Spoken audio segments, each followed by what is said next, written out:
Good evening, ladies and gentlemen. Thank you so much for tuning in to the WBM podcast. This is one of your hosts. It's your boy, Merk. Yo, welcome back, everybody. We missed y'all. This is your boy, X-Fair. And this is your boy, Oski in the mix. In the mix. Tell him, Merk. Guys, do we have one hell episode for you this week? Let's go. I don't know. I think that's what they play in Ireland. I don't know. We're talking Sinners, guys. The movie Sinners. Sinners. Focus Mayweather. We're a little late, but we still want to visit it. It was such a great movie. It was peak. Everybody, if you guys haven't got a chance to check it out, it's absolute amazing cinema, an original, another hit for Ryan Coogler. Yes, sir. And before we get into a full review of this episode, we have a big announcement for you guys. Oh, that's that right. we're going to start out with. Yeah, and spoilers. So This is your only notice about the movie Sinners. Spoiler. That's right. You guys ready? Yeah. You ready? Yes, Let's fucking go! Yes.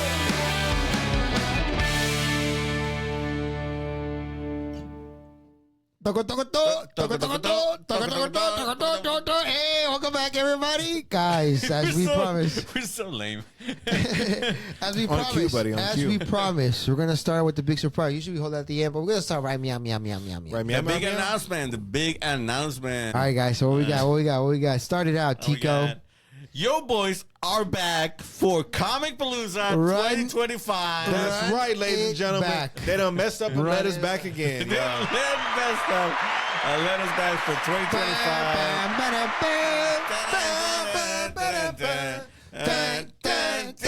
Hey! Okay, right, so anyway. for real, WBM podcast, we'll be back at Comic Palooza 2025. That's right, guys. That's part of the podcast partnership program. So, hey, we're going to be back in there with the Pod family, CP 2025. We're excited to see you guys there. That's right, guys. As we get closer, Cut in, my brother. Absolutely. As we get closer, we will be telling you more details, exactly the times, Things the to look location, forward to. what to look forward to, the events where we'll be located. Absolutely. As we get closer to the date, I believe the dates are. We should be ready for this. It's in Yes. July. You would They think moved so. it from their original day from May, so they pushed it back to July. So Yeah. everybody who couldn't make it the original weekend Actually, now it's has in more June. time. That's right. You have more time in Like June I to come and said, visit it. one of the months with the J, you know, What? and the U. Hold on, I got my announcement paper right here. Suki? I think she ate it. Anyway, but we're really, really excited. Hayden Christensen is going to be there. Some more Star Wars. Anakin himself, ladies and gentlemen. Anakin himself will be the Vader. Is going to be there, which I think is going to be bananas. That was one of their first big original announcements that they had for the year. You didn't kill Anakin Skywalker. Suki sent me the announcement. June June 20th through the 22nd, 2025. You already know.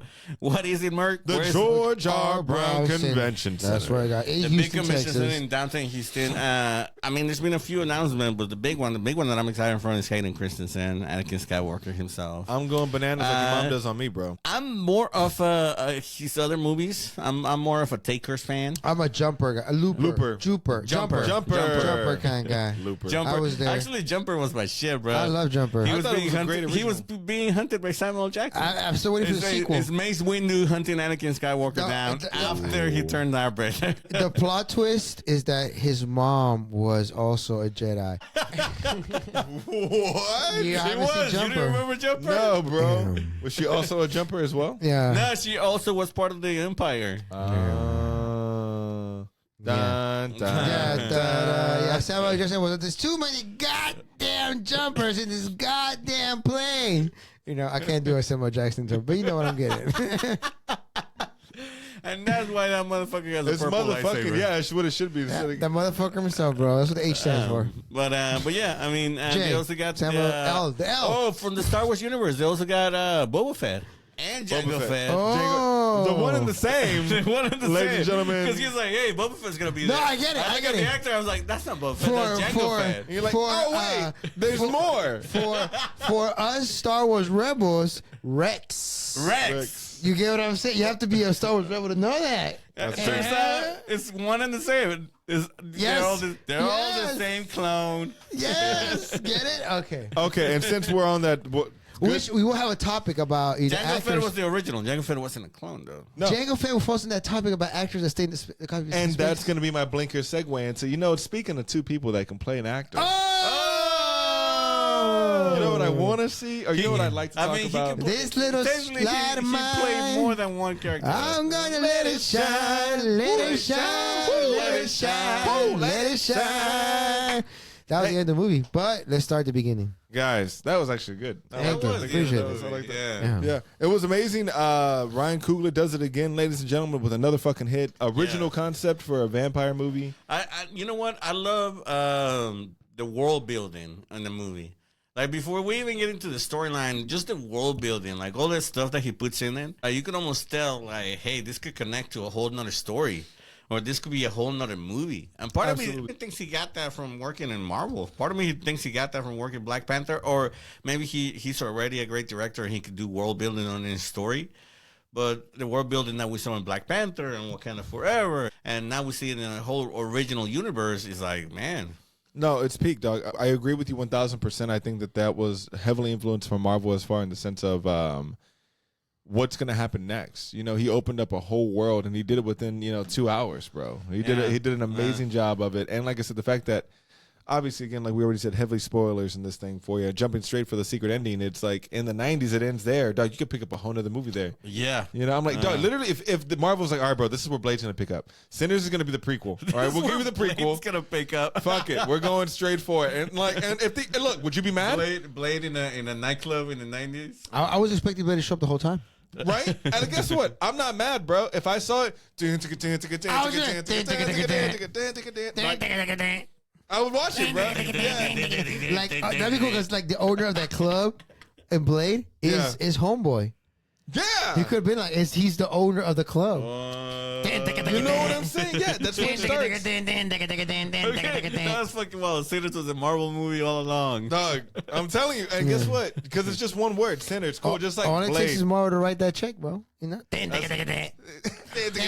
No, I agree with you guys. I do love the mythos that they start out with the movie, because the movie starts with the actor Michael B. Jordan playing two separate characters, right? One brother that plays like a righteous character, and one character is pretty much is like the evil side, like the devil, like the angel and the devil side of the shoulder. Well, let's right? pause. Actually, there's a prequel that we missed in the very beginning that Tico was the one who originally told us, right? There's a written text that's on there, correct? That talks about Homeboy having powers, people having powers.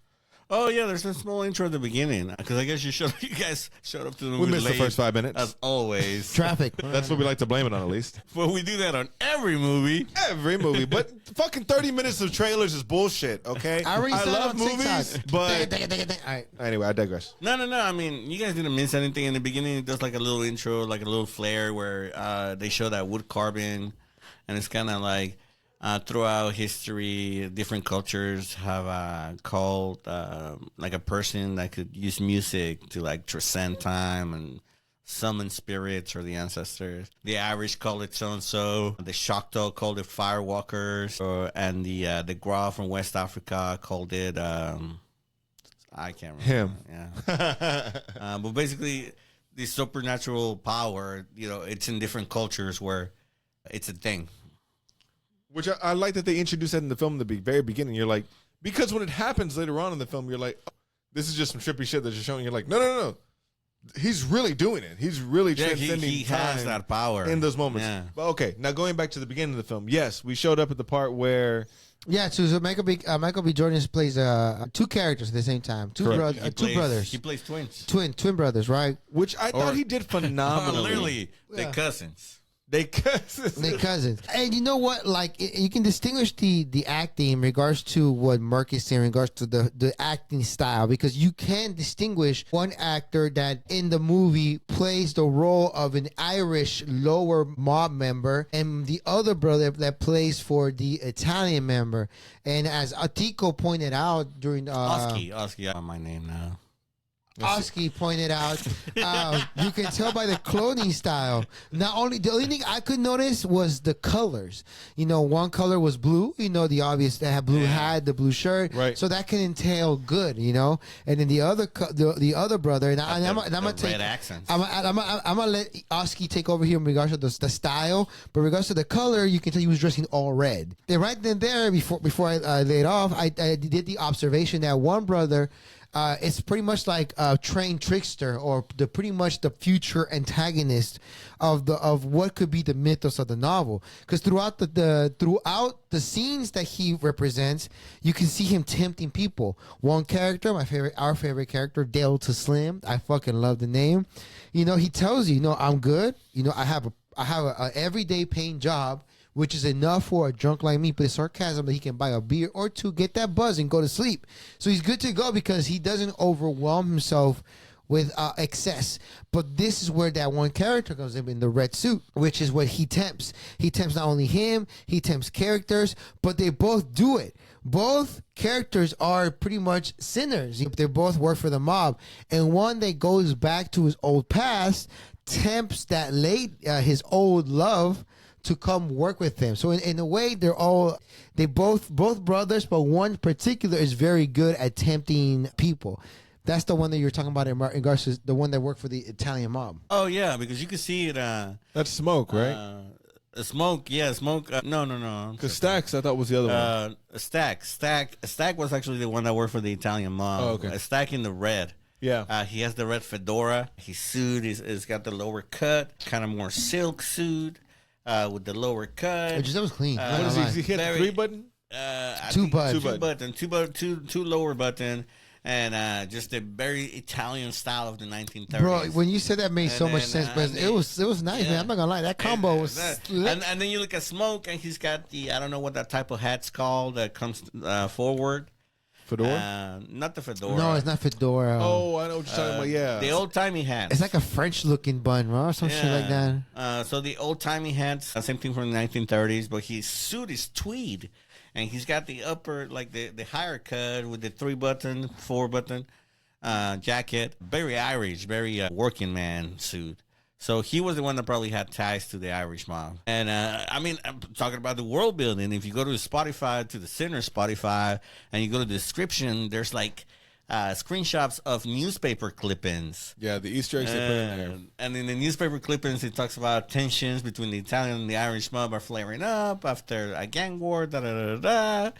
Crazy. It's crazy. It's all connected to the film, which again is just outstanding work by the director and the sound and everybody. I mean, just truly. No, that's real. That's real because like during that era, it was Al Capone who was the Italian arm of the Chicago suit is what they called it. It was so powerful that New York handled all of East Coast and the Florida, right? The mob, but Al Capone was so powerful that they didn't fuck in the Midwest, not Minnesota. There's people live there, Minnesota, Wisconsin, what have you.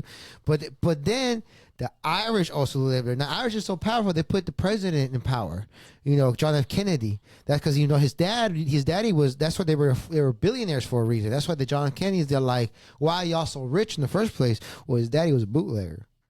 That's why. And that's what it ties back to Jordan because that's what the movie started because they both bring in bottles and bottles of alcohol. Oh, that's right. That's where the Marvel started. Yeah, that's what that's what they tempt a lot of people. Hey, we got that good subs. We got the Irish imported beer. We got the entire, the Italian beer, Italian wine, and that's what like the movie champagne. That was pretty much the whole premise of the movie. Like, why were they there? Because they're going to throw a club. They were throwing the club in regards to that time where these people in that area suffered. What do they suffer? They literally just got free no more than 40, 30 years ago, slavery. Yeah. And they still got to work, and they're suffering racism.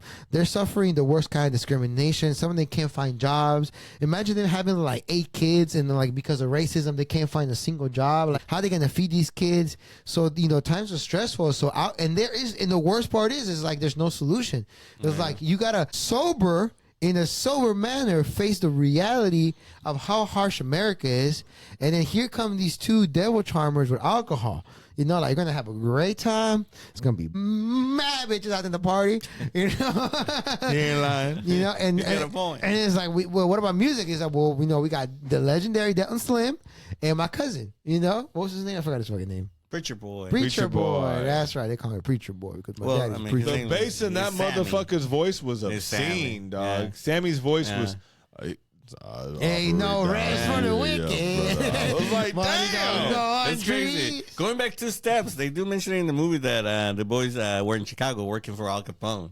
So Again, Al Capone does get name dropped in the movie. that reference. The Italian Superman. They do tie it up. And again, even though we're like conjuncting that they kind of play the mobs against each other, or that one of them play for one mob, the other one play for another.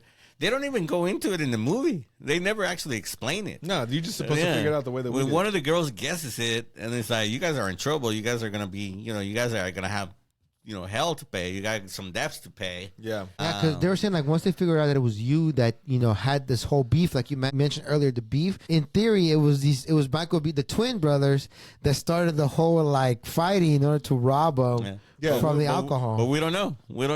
There was no backstory. That's a great mythos. Really, I mean, the seats are there, but that's not what the movie's about. I want to see the scene where Michael B. Jordan sticks his tongue in her coos and fucks her so hard that she makes him think that he changed his mind. Okay, so we're skipping a few scenes to stack. I'm sorry, that's the most quotable line out of this whole fucking movie. Haley Steinfeld had the most quotable lines, period. Yeah. What was the other one? Get the fuck out my face. Get the fuck out my face. When she delivered that shit. Yeah, she said it was so, but damn, I was thinking about the other one. You can rob trains and banks, but you can't rob this pussy for one night. Damn, man! I saw it with a good crowd because I saw it opening weekend, and that theater was lit. And I do think that depending on what crowd you watch it with, a crowd that reacts to the movie makes the movie better. I'm not one of those like, hey, we're at the movies, we need to be quiet. No, I mean, if you're reacting to the movie, I think it makes the movie better. Oh yeah. If you're having a side conversation about penguins, then fuck off. Yeah, you're in the wrong movie, bro. But if you're actually reacting to the movie, we're all watching and enjoying the movie together. If you still get a chance to watch this movie in IMAX, go check it out. Fans demanded it. I watched it in IMAX. We watched it in IMAX. It's made for IMAX. Those scenes we where only watched it because he sold us on it, bro. And I promise you, it is well worth it. It's worth the money. The fans wanted it so much, it got brought back to like X amount of theaters in the States. And it got brought back to 70 millimeter. If you happen to leave near a 70 millimeter theater, go watch. The closest one we got here is Dallas, and I might make the trip. I'm on my way. Low key, like one of the reasons why I do advocate with them to watch it in IMAX, because like part of like a movie hit is like following the characters, because you wanna like you're observing in real time, like in present moment, what's going on to them. So one of the scenes is like how they bring to life like that era. You see the vehicles, how the people are dressed, the little stores. Everything is so historically accurate that's the whole point of the movie, is like to get immersed in the world that's the delta area of the Mississippi River, because that adds to the component of the fear.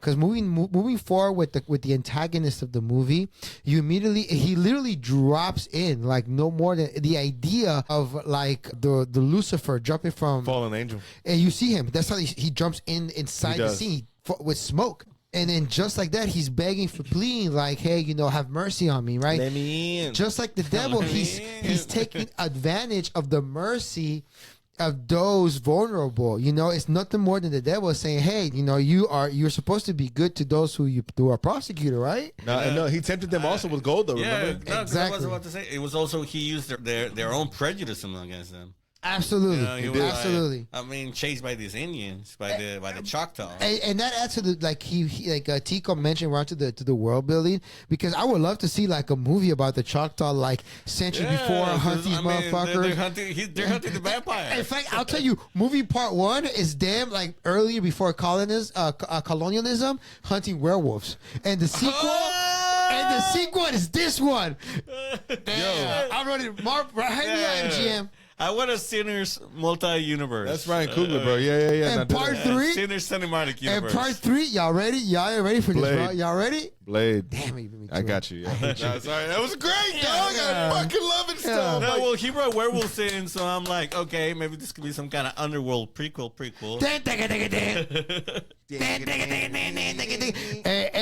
And one of the best parts is like the antagonist himself is an Irish character, so like just imagine McGregor Fuck is Mayweather. Yo, they made the Irish guy scary as fuck. He was great. He was great. I He was loved good, man. him. I think he played it so well, even on those parts where he wasn't scary. Just Very charming motherfucker. It cracked me up. In the very beginning, when they all were like, "Oh, we play music too," and they all hit their fucking tune together, I was like, "When the fuck did they have time to choreograph this shit?" I was like, "This don't make no damn." And then, they got a hive mind, and the hive mind is what sold it later on. I was like, that makes sense. "Oh shit!" It makes the hive like the episode of Rick and Morty, the hive lady like broke it down like because I saw the episode of Rick and Morty, which we'll do another the new episode, the new season. There's a new season coming out, guys. It made sense about why they connected. Like even throughout the movie, like the more victims he collected, the more like it was easier for him to tempt. Again, a good power to have more power. Yeah, a good power that a vampire you don't see happen very often in the film. Like, unique power, super speed, whatever. Hive mind. But hive mind was different. That was a different thing that they hadn't shown well, before. yeah, because they always show a connection between the maker and the Spawn. Right. So they always have some kind of connection. But in this one, the fact that it was more than a connection, that it was like they could like know each other. Thought Homeboy knew fucking Mandarin. It also went backwards. I know what you taste like, baby. Yeah. Bro, I wrote that down, bro. Whenever I go to China, write that down. He told me like that white devil spoke perfect Chinese. Brother. Like, Brother. What did he tell? Ni hao, fine shit. She was shook, she said, bro. No, but it went both ways because Stack says it at one point. He's like, I know the clan was coming to like wipe us out because I was in his head.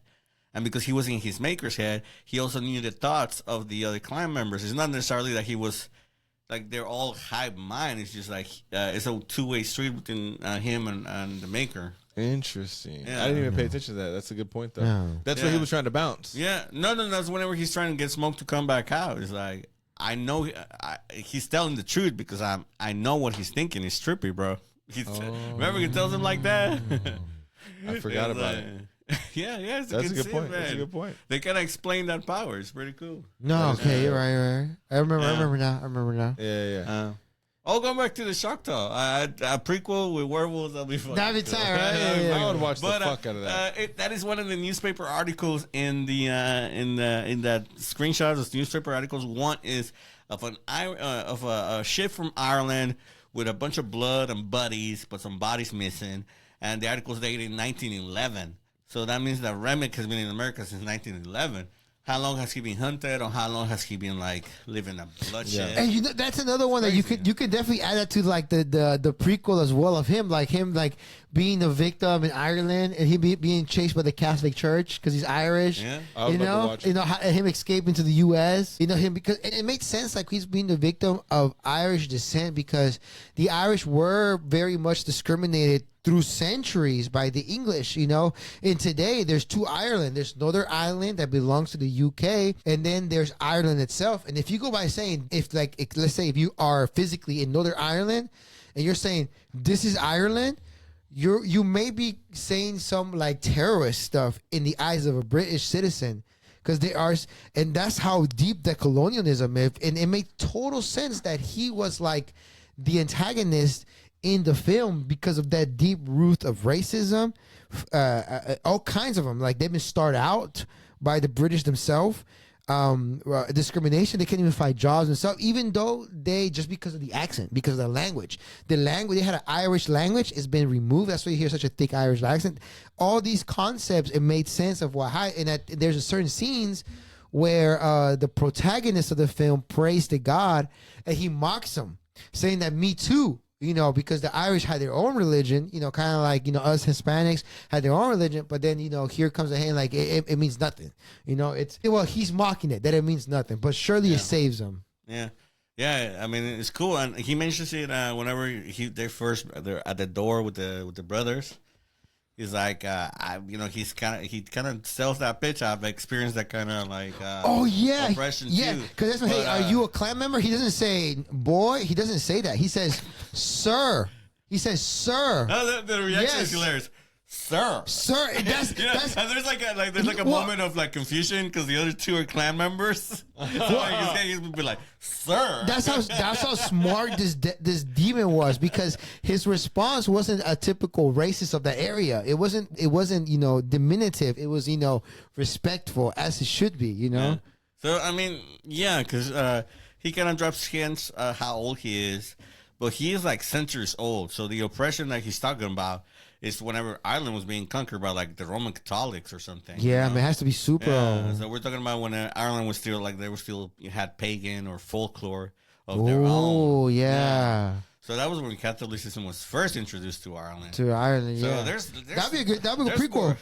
That'd be a good prequel, I'm saying. There's more history in there that we know. Yeah. But it is interesting that they put all those hints in the movie. And again, it's not what the movie even is about, Nah, but it's what just the fans have figured out since then, though, Yeah. So much mythos with just one, just the presence of the so character. much world building, just for like a 2-hour movie. And that scene of them dancing, that's Irish music, video? bro. Oh, Bro, that shit was scary. Like the few left inside the building are like, trying to figure out how they're gonna survive the night. And they're out there just like Rocky Road to Dublin or something. Yes. Yeah. Making an Irish music video outside. Let's go. Cornbread is like out there like, yeah. Missing his jaw and shit. It's great. It's great. It was insane, Yeah. though. But again, I mean, what is the movie about? You're an hour 30 into the movie, and that's before you even get to the horror stuff. True. Yeah, So that's cool. the part that even we get to all of that, I'm already invested in the characters even before this is a horror movie. Like, I'm already invested in the twins. I want to The know setup what was crazy. I want to know what their 30 or love 40 interest. miles tastes like. I'm interested in Sammy and how did he, That's How did why he eat it? How did he eat it? That's why I he don't know, eat bro. In IMAX, bro. I want to know how he found that spot. I just want to know Yeah. how you taste. And I know Stack, Damn. Stack explained it the best way. He's like, you don't put too much pressure in it. You ever had some ice cream from that It's one like store at eating town? Ice cream. Man, he sold that shit. I don't know what you're talking about. You won't get it, young blood. One day where you'll get He ain't it. preaching no more. He got it the same night. Dog. He's like, I want to try some. Hey, Yeah. lay back, baby. Brother. Man, yeah. And Simon's character was cool too. And it was based on what's his name from Blues, but basically that one Blues Oh yeah, the guy, that basically went to the crossroads and made a deal with the devil. Yeah, the tuneless guitar. That was the whole thing for it. That was that folklore. That was where it was made behind, and it was that was a heavy influence. In addition, Death from Puss in Boots was also a heavily influence for the main villain. Robert Leroy Johnson There was you a go. Delta blues singer. Robert Exactly, Johnson. Delta area, yeah. Supposedly it was him. Robert Johnson, yeah. That's right. Death from Puss in Boots' red eyes were actually inspiration for the red eyes that the character had, and that was one of the things. I saw it, man. I that saw was- that in an interview with Ryan Coogler. Yeah, man, he confirms that. It's so cool, like wherever he gets his inspirations. And it's Yeah. simple, and that was one of the things. I'm like, man, the red eyes really sold it, bro. Yeah. Because like the other ones have like a clearish, whitish looking eye or whatever, reflective Yeah. like cat eyes or whatever. But his red eyes specifically for the originator, it was really really dope. I thought it was Shit, cool. man. Honestly, like you can tell the influences of so many movies. One of them is a legendary movie called with George Clooney and Quentin Tarantino, Dust Till Dusk Till Dawn. Fine ass Salma Hayek at her prime. Like, Stubbed oh his my toe. God, bro. Oh, I want that toe down my throat too. If you've seen that movie, you know what I I'm wonder how many times he Somebody recorded said that scene. This movie was Dust Till Dawn meets Django. bro. Facts. I loved it. And low key though, like you could even push this movie as like at the end of the movie, the survivors, they go to Mexico and they built a bar and then boom, the 90s, because that's where the Dust Till Dawn takes from, You never know, right? Or whatever the fuck, you know? But it was great because the idea was just all these characters was to survive the nightfall while all these vampires were outside, hunting them down. And then I kind of like the action side. The only thing is like I wish that, because I understand, like, look, I get the concept already spending like an hour and a half in building the mythos.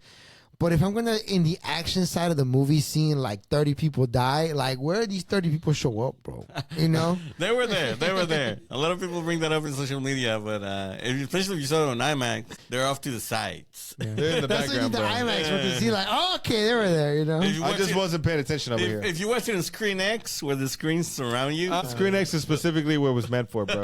Because they're in the back. they're in the back. The director Ryan, he does such a good job about bringing culture into the screen. You know, he did it with Black Panther, even though Wakanda is a fake nation.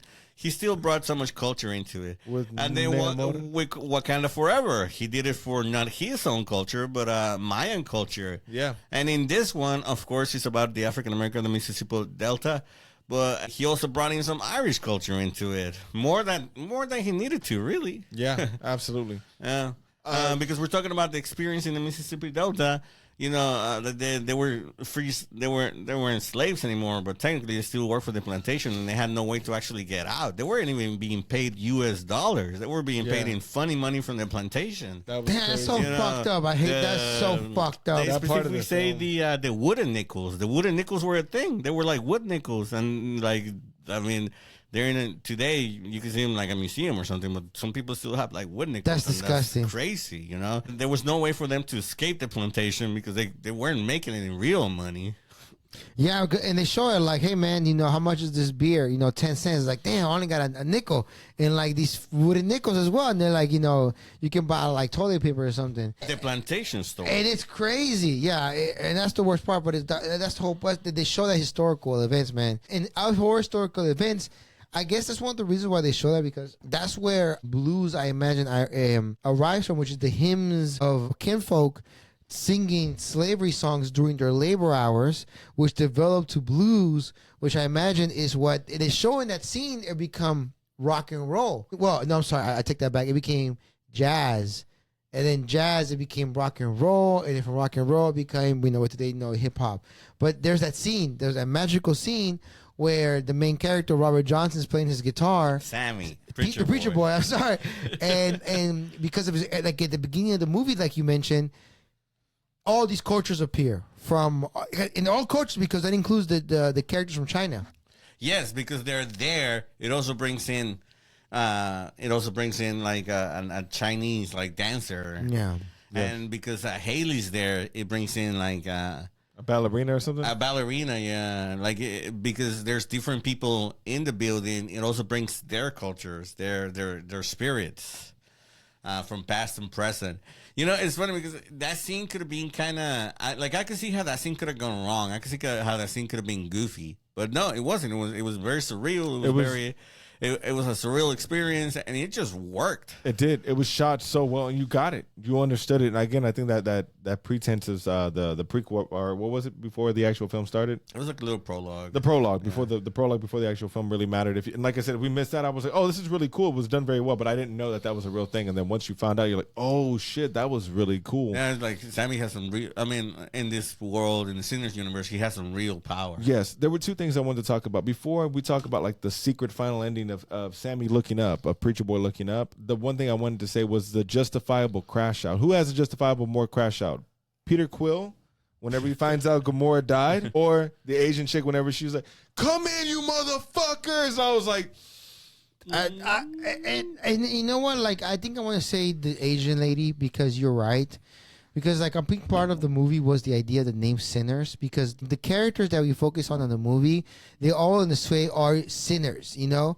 And I'm tying this at the same time with the music, because in a way, surrealism, right? Like you could argue that suddenly the movie becomes surreal. So you can argue from there on that the vampires weren't even real. It's like a metaphor, you can say, whatever, if you want, of judgment, because they're all sinners. Some of them committing adultery. Some of them, some of them doing, murder. The lady was wrath. You brought that up, Merc, in the movie, that because her hatred towards the damage of her child was straight, well, fuck it.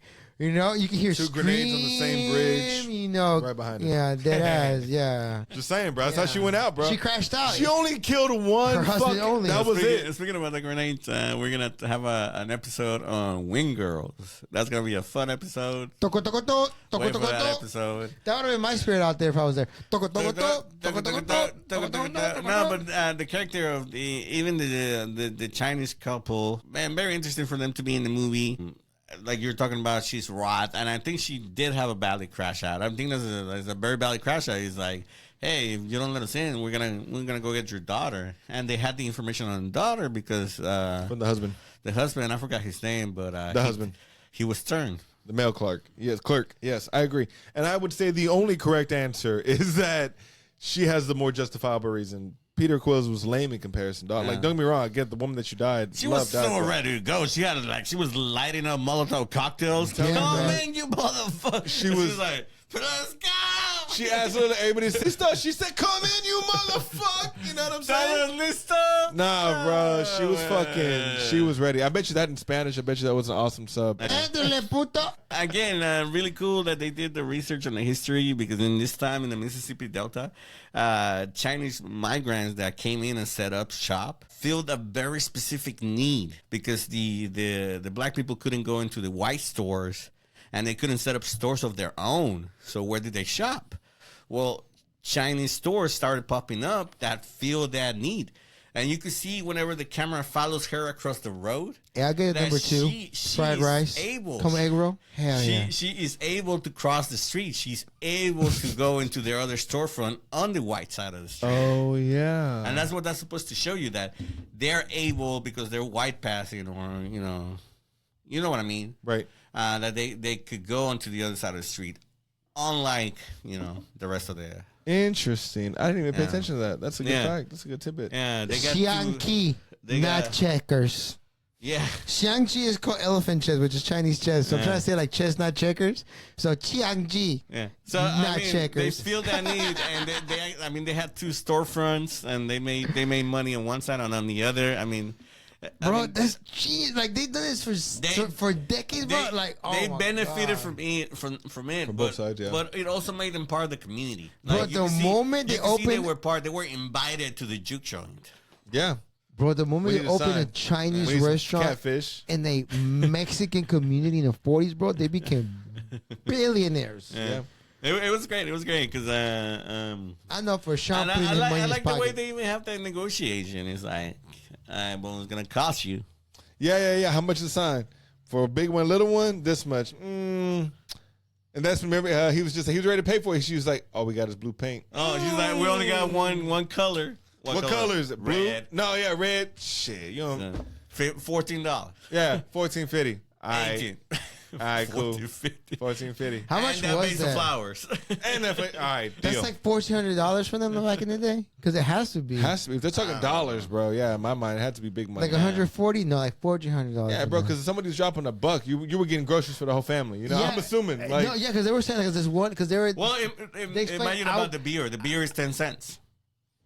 yeah, Just think about it like Yeah. that was a luxury. Yeah, we spent $20 on the beer now, bro, at the fucking That's bar. $20 Like, now, but the beer was 10 cents. yeah, That's 10 true. cents. Yeah, that's what I'm saying. Like, if you were dropping $1, like that was family for the whole week. You know, like 10 beers. absolutely. Or like at the juke joint. that's a fat stack of bread. Oh, I apologize. That's a fat stack All of good, bread. all good. Because you had a bar today, how much is a beer? Like $6-8? That's a mortgage like 100 years ago. Absolutely, bro. That for the year. Yeah, bro. But I think, what other point did you want to make? The final ending that There's 2. this little light of mine. As a true Marvel movie, this, well, movie has 2 after credit scenes. Hold on. 2.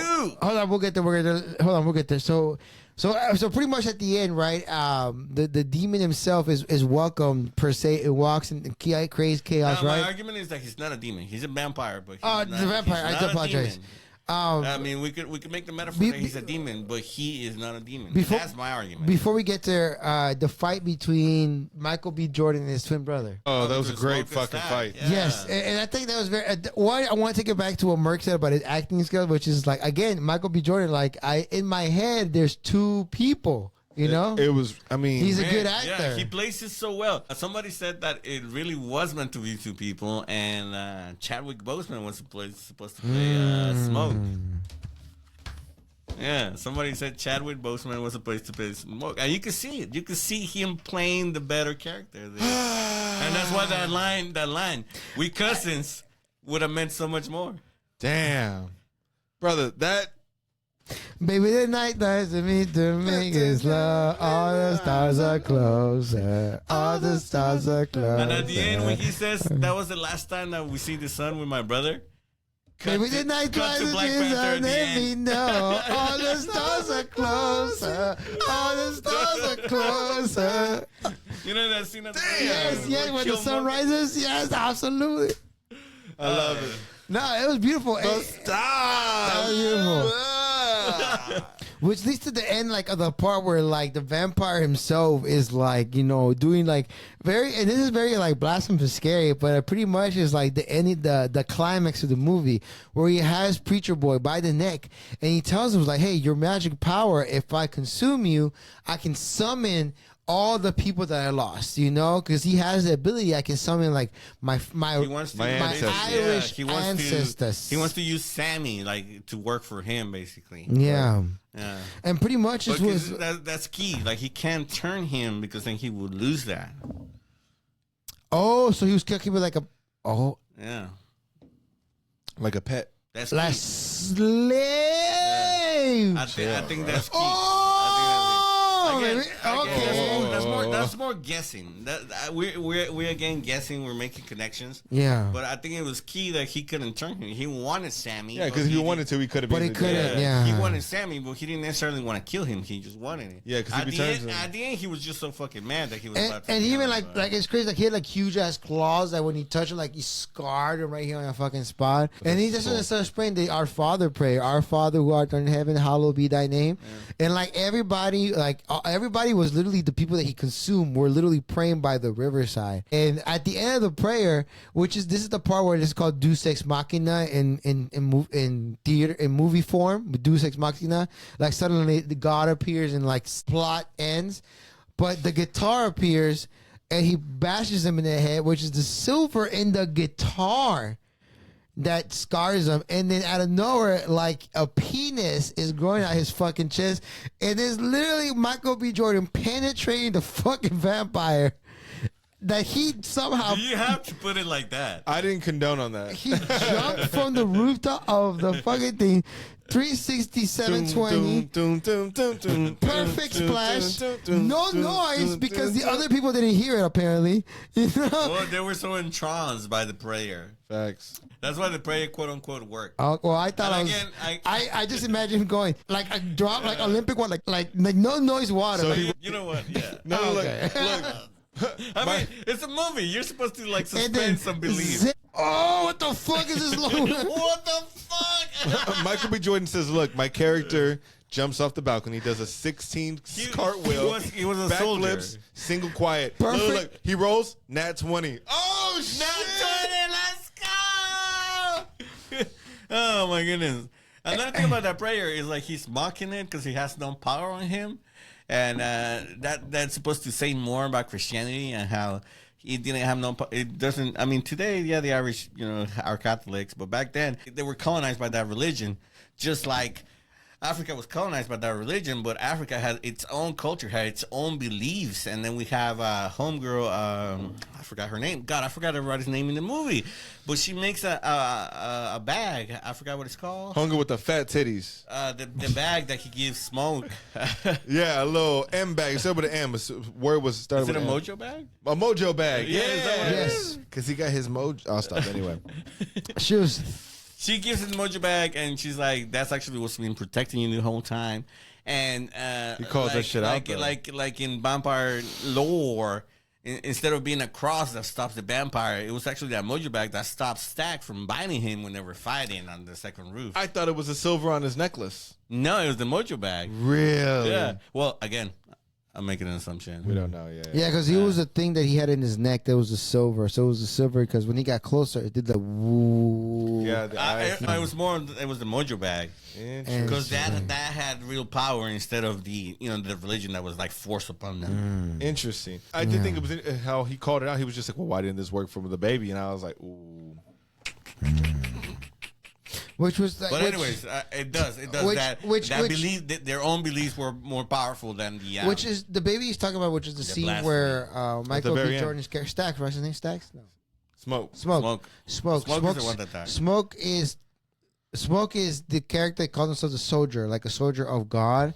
So you can say he was like pretty much like the righteous hand of God through the movie in a way. I can see that, yeah. And at the same you can see because his reward, the reward is that he got to see his loved ones in the other side, and he got to held a baby, which is like a baby in terms of Christianity is like free of sin, you know. Right. It's Jesus is like, hey, you should be more like children because children walk in heaven because they're free of sin. So that's the point of the baby. So if he gets to hold the baby, it means that in a way, Smoke was, unlike the other, though he was a murderer, gangster, in the sense he was redeemed by many instances of showing mercy.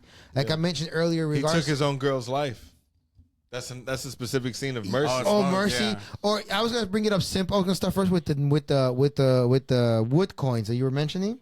Yeah, because he was the first to say, nah, fuck. He was the first. No, yeah. And then she's like, bro, come on, like, look where you're at. Like, the reality is like, okay, you know. So like, mercy compounds, you know, up to his brother. He was supposed to kill his brother, shows him mercy, you know, and etc. So therefore, like, and his final act was him killing clan members. That after a horrible night of fucking facing vampires that are pretty much immortal, what's 10, 15 clan members, you know? Just some good old boy. Never did no harm. Which is like one. Remick was never the villain in the movie. Who's Remick? The clan members were the villain. Yes, which is the reason why now I think is one of the reasons why I didn't make that much of a headline, because that final scene, but that's my favorite scene when Smokes just guns down all the clan members, bro. It's crazy because they showed it in the trailer, but there's no context. It's not even seeing him shoot people, just him with the fucking machine gun. Yeah. That's all you see. Bro, and he first pulls out the sniper rifle and starts taking out people with a 50 cal. Yeah, when he was dropping motherfuckers. Bro, throwing grenades. That was insane. Yeah. Oh, and I want to see that prequel movie also, the twins in like German trenches. World War II or some shit like that. Yeah. It's like we were in the German trenches together. That would be badass. That would be badass. Like some, it makes you think of like, remember X-Men Origins Wolverine? It would have been World War I. X-Men Wolverine's origin, like how they gave you that. I want the slowed down version of that same shit. They gave me that same movie, bro. I want that movie could be a two-part. Part one was the part where in the World War II, and then they come back to Chicago area. Chicago, yeah. Oh, and then look, which then leads into Sinners. He just started with the ending first, bro. I mean, I'm telling you, it's got there could be like 5. There could be like 4 or 5 movies that come out of this. All right. Let's jump to the end now. Secret ending, yeah? Secret ending happens. Numero dos that happens after you realize that his brother Stax has survived with his love interest. And you realize at the very end that the guitar player, Sammy no longer has his reflection also in the mirror. Some people pointed that out. Yeah. But because you see the bartender, and he's standing right in front of them, you expect to see no vampire's reflection. But Sammy's was the one that was like, was it just the angle that's really hot? And then that's where the second finale comes in, the secret ending kicks into play. He sings his song, and then he looks up. And looking up, the option is that he gets hit with 2 or 3 things, right? There's like a lot of theories on there. Like one theory is just like it's just a happy ending, or not a happy, but a happy callback. Whenever he mentions in the movie that his dad asked him to sing or to play at the church, and he's like, "What could you do? A little light of mine." And he's just looking up at his dad, so it's just a callback to like that day in the church. Which my theory is right then and there, which is like we're following this story of Preacher Boy throughout the movie, so the entire story is moving from the very past. Now this is where I distinguish what you're saying what Mark is saying.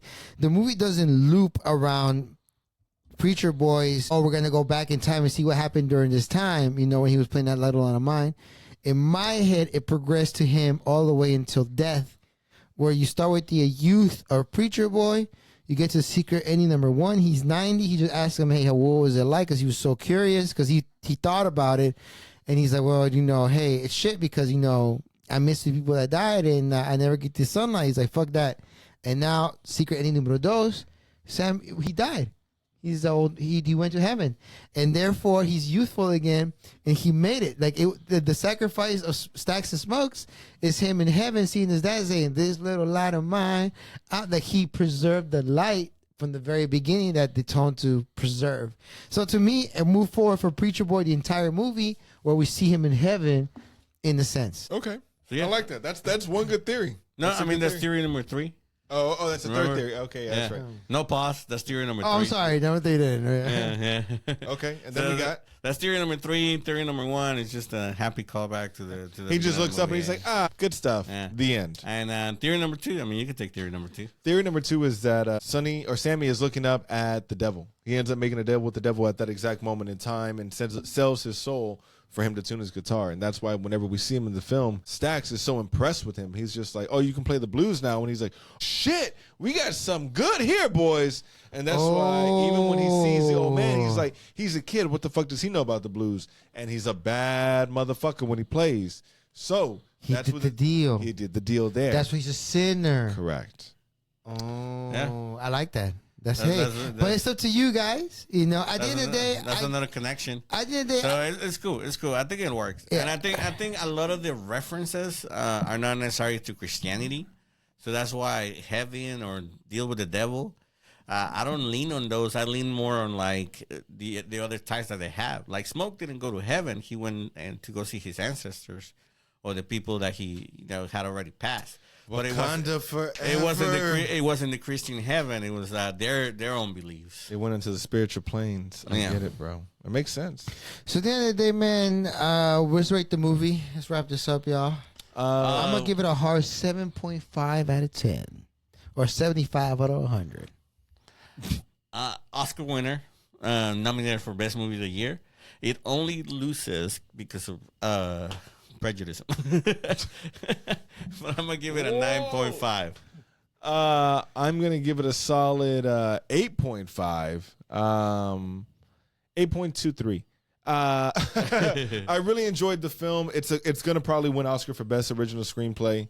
Soundtrack was phenomenal. It's gotta give it Best Director. At least Best Director. Amazing acting, dude.